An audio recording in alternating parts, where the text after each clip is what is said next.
Hari Jumat 7 November 2025 kemarin ada ledakan di sebuah masjid di SMA Negeri 72 Jakarta. Ledakan ini terjadi saat pelaksanaan sholat Jumat. Terduga pelaku yang berinisial FD ini rupanya adalah anak kelas 3 di sekolah tersebut. Yang menarik perhatian dalam kasus ini adalah adanya senapan mainan yang ditemukan di TKP. Di senapan ini terdapat beberapa tulisan yang tidak asing dan pernah dipakai di kasus penembakan massal di luar negeri. Dari tulisan-tulisan ini bisa terbaca sebagian isi kepala pelaku yang sepertinya terpapar paham sayap kanan ekstrim. Besar kemungkinan FD terpapar paham ini dari situs-situs yang biasa dia buka, mengingat beberapa postingan yang dia share di TikTok juga berkaitan dengan kasus penembakan massal baik di masjid maupun di sekolah. Jika benar FD terpapar dan tercuci otaknya karena forum-forum yang dia ikuti, maka tidak heran jika dia bisa membuat bom rakitan. Bahan untuk membuat bom seperti ini memang relatif mudah didapat.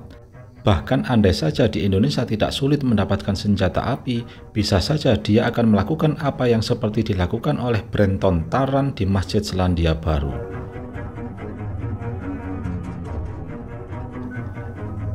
Di beberapa negara terutama di Amerika dan Eropa, banyak kasus penembakan massal dilakukan oleh penganut sayap kanan ekstrim.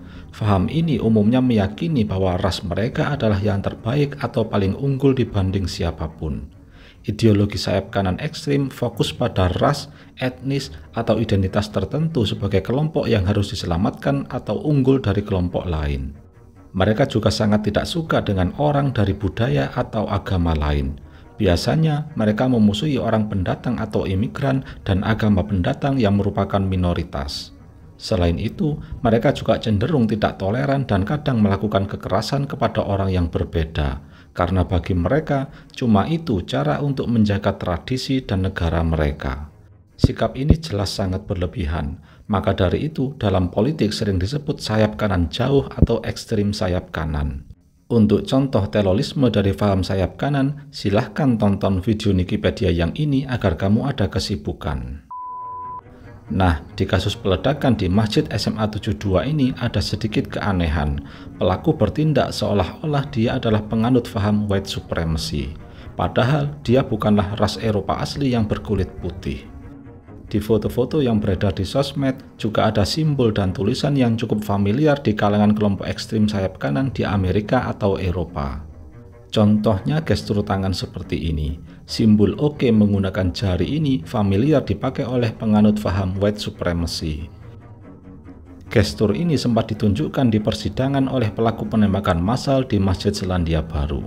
Gestur ini dipakai untuk menunjukkan bahwa mereka mempunyai kekuatan dan tidak bisa dihentikan. FD juga sempat memposting gambar ini saat berada di sebuah toilet.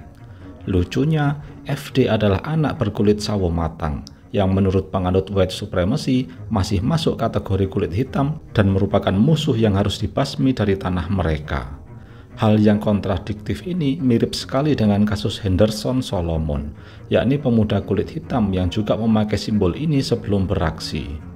Henderson Solomon adalah seorang siswa berusia 17 tahun yang melakukan penembakan massal di SMA Antioch, Amerika pada Januari 2025. Sebelum beraksi, Solomon memotret gestur white power menggunakan jarinya. Sedangkan Solomon sendiri terinspirasi hal serupa dari Natalie Samantha Rapnoe, yakni gadis berusia 15 tahun yang melakukan penembakan di sebuah sekolah di Amerika pada Desember 2024. Hal aneh lainnya, ekstremis sayap kanan biasanya menyerang agama imigran. Contohnya Brenton Tarrant yang terang-terangan anti-Islam. Sedangkan bom di SMA 72 ini, korban dan pelakunya sama-sama orang Islam. Apakah alasan pastinya? Apakah FD cuma Islam KTP atau sudah ateis? Entahlah, kita tunggu saja kesaksiannya di persidangan nanti. Berdasarkan kesaksian temannya, FD juga gemar menonton video-video gore di internet. Dari sini mulai terbaca apa yang dia gemari. Jika hobi ini bertemu dengan pemahamannya ekstrim, wassalam, terjadilah apa yang telah terjadi. Pelaku benar-benar terinspirasi dan ingin melakukan seperti apa yang pernah dilakukan oleh tokoh panutannya. Bahkan jika memungkinkan, dia akan melakukan hal semirip mungkin dengan kejadian sebelumnya, termasuk pemilihan tanggal eksekusi. FD rupanya terinspirasi dengan penembakan massal di SMA Jokela tahun 2007. Pada kasus ini, penembakan massal terjadi di sebuah sekolah di Finlandia pada tanggal 7 November. Sedangkan FD juga melakukan penembakan di SMA 72 juga pada 7 November. Bahkan hari pasaran atau wetonnya juga sama-sama PON. Sampai sedetail itu Wikipedia ini. Sama seperti apa yang dilakukan Brenton Tarrant, FD meninggalkan beberapa tulisan di senjatanya. Beberapa tulisan yang ada di senjata mainan FD tersebut adalah nama tokoh, slogan, ataupun kode yang berkaitan dengan paham sayap kanan. Misalnya, natural selection. Ini merupakan tulisan di kaos yang dipakai oleh pemuda berusia 18 tahun, Eric Harris, saat melakukan penembakan massal di Columbine High School, Amerika pada tahun 99. Kedua, Brenton Tarrant. Dia adalah pelaku tunggal penembakan massal saat sholat Jumat di Masjid Selandia Baru. Mengenai alasan penembakannya apa, silahkan tonton di Wikipedia. Ketiga, Alexander Bissonette. Dia adalah pelaku penembakan massal di sebuah masjid di Kanada tahun 2017. Nama orang ini juga tertulis di senjata Brenton Tarrant. Keempat, For Agartha. Ini adalah frasa yang mengacu pada mitologi Agartha, sebuah konsep kuno yang sangat populer dalam teori konspirasi bumi berongga. Agartha dipandang sebagai simbol atau fantasi dunia baru yang murni. Dunia baru yang murni ini hanya boleh ditempati oleh bangsa kulit putih, kata mereka. Kelima, 14 Words. Slogan yang paling umum dan diciptakan oleh teroris domestik Amerika, David Eden Lane, yang merupakan anggota pendiri organisasi teroris supremasi kulit putih yang bernama The Order. Slogan tersebut bermakna, kita harus mengamankan keberadaan kaum kita dan masa depan bagi anak-anak kulit putih. Keenam, Luca Traini. Ini adalah nama ekstremis sayap kanan dari Italia yang melakukan penembakan massal dengan sasaran imigran Afrika di Italia pada tahun 2018. Ketujuh, 1198. Ini adalah tahun penting di mana para pasukan Kristen mengepung pelabuhan Acre pada Perang Salib. Pada tahun itulah pasukan Salahuddin Al-Ayyubi berhasil dipaksa mundur oleh tentara salib. Kedelapan, Welcome to Hell atau Selamat Datang di Neraka. Ini adalah sebuah ungkapan yang agresif dan mengancam dan juga terdapat di senjata Brenton Tarrant.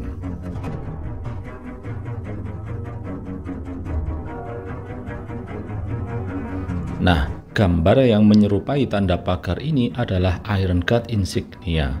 Ini adalah simbol gerakan politik dan paramiliter fasis yang antisemit dari Rumania yang aktif tahun 1927 hingga 1941. Sedangkan ini adalah mirip lambang salah satu unit militer Nazi yang paling kontroversial selama Perang Dunia II. Lambang ini adalah lambang resmi Divisi Granadir SS ke-19 Latvia.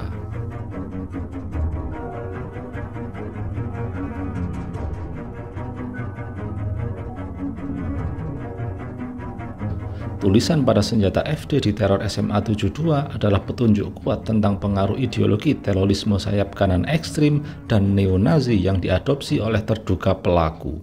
Meskipun motif personalnya juga diduga dipengaruhi oleh pengalaman pelaku yang pernah menjadi korban bullying.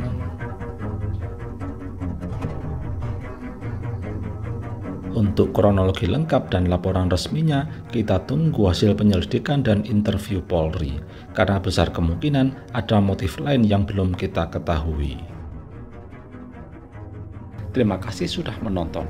Tetap perbanyak membaca dan jangan duduk di toilet jongkok.